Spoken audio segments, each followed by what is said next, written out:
à toutes, bonjour à tous. Pour cette 4e journée radieuse et ensoleillée, je vais vous donner un conseil par rapport à l'organisation.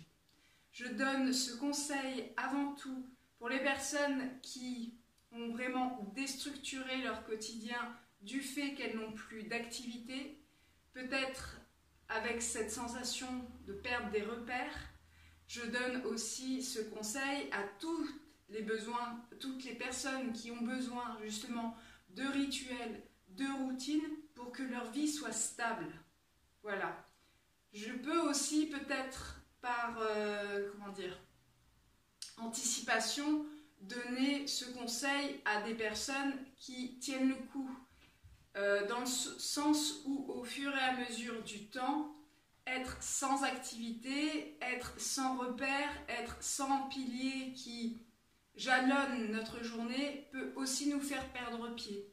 Voilà, ça c'est vraiment le but de ma vidéo, c'est soyez vigilants. Si vous savez que vous avez certaines sensibilités à être ou certaines fragilités psychologiques entre guillemets, mais voilà, à peut-être simplement vous organiser. Alors, la première chose par rapport à l'organisation, c'est de faire une liste de tout ce que vous avez envie de faire pendant cette période et que le lieu où vous êtes vous permet de réaliser. Donc, bien sûr, vous pouvez placer des tâches quotidiennes, mais aussi le fait que vous avez envie de peindre depuis un moment un tableau et que vous ne l'avez pas réalisé, que vous avez un meuble que vous voulez poncer et que vous n'avez pas pu poncer. Bon, à condition peut-être d'avoir un extérieur.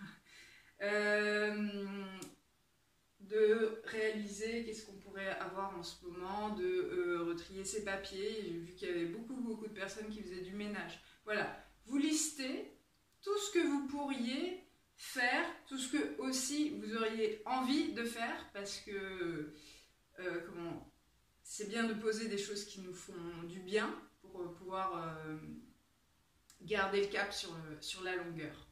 Voilà, une fois que vous avez tous ces items, toutes ces informations, très simplement, moi je vous propose de prendre un planning. On va revenir au bon vieux emploi du temps, comme quand on était petit.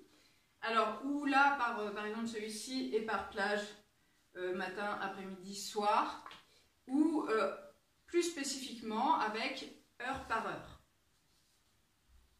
Moi je vous conseillerais plutôt d'y aller heure par heure. Donc l'idée c'est de placer dans chaque plage qu'est-ce que vous allez faire, qu'est-ce que je vais faire. Bon, vous avez le droit de faire toutes les grasses mat du monde si vous n'avez pas d'enfants, mais par exemple qu'est-ce que je vais faire à 10h, qu'est-ce que je vais faire à 11h, qu'est-ce que je vais faire après-midi, après-midi dans le sens après le repas, et vous mettre justement caler ces informations que vous avez mis d'abord sur votre liste, de manière à ce que quoi?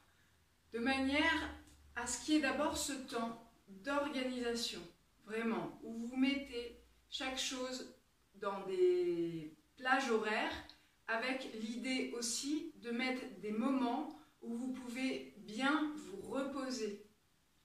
Je vous ferai sûrement une vidéo dans le rapport au temps. L'idée, c'est pas de vous surcharger parce que vous êtes tout seul chez vous. L'idée, c'est aussi de profiter de cette période de repli, cette période de retour à soi, cette période pour peut-être faire vivre aussi des envies que vous n'avez pas encore pu mettre en place par manque de temps. Ça, donc, c'est la première chose. C'est aussi un outil dynamique, c'est-à-dire que peut-être vous allez tester 2-3 jours et ça ne va pas fonctionner parce que vous avez trop chargé ou vous êtes mis des tâches qui changeaient toutes les heures. Voilà, là, ça va être à vous de réorganiser. Et ainsi, vous allez connaître, comprendre comment vous fonctionnez. C'est-à-dire, moi je sais, par exemple, pour ma part, qu'entre 14 et 16 heures, je mets en général plutôt un temps de lecture ou un temps, comme les enfants, un temps calme, parce que c'est pas le moment où je suis la plus productive, entre guillemets. Voilà. En quoi c'est intéressant ces listes, ces plannings? Dans un premier temps, quand vous aurez listé, quand vous aurez mis vos plages horaires, quand vous aurez bien organisé vos journées de manière équilibrée entre les moments d'activité, les moments de repos et de loisirs, l'idée c'est que ça, vous allez le produire dans un premier temps. C'est un peu comme si vous avez votre côté patron qui dit alors toi tiens lundi tu feras ça comme tâche et puis ça aussi et puis ça aussi, qui fait que si vous avez fait ça le dimanche, le lundi vous arrivez et vous avez d'ores et déjà votre liste de choses à faire. C'est-à-dire c'est votre côté exécutif qui va prendre le dessus. Je vous dis ça c'est un conseil très important. Notre cerveau n'aime pas trop faire le patron et l'exécutant en même temps. Il aime bien ce moment où il va réfléchir, se poser, mettre les tâches, et puis après le moment où il va prendre la liste et simplement exécuter. Pourquoi? Parce qu'à contrario, ça donne ah oui, c'est vrai, je devais faire ça, mais j'ai pas envie, j'ai pas le goût, j'ai du mal à me remémorer ce que je voulais faire. Parce que l'idée de lui donner la tâche et de s'exécuter en même temps, c'est beaucoup plus difficile. Alors que s'il a un truc clair et net, et ben en général, c'est plus simple pour lui. Voilà, ça c'était les conseils pour aujourd'hui, ce jour 4. Portez-vous bien, vraiment, portez-vous bien. Et merci pour les personnes qui écoutent ces vidéos.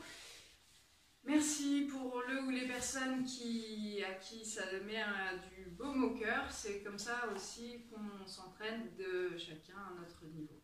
Voilà. La liberté, elle est en nous, je vous rappelle.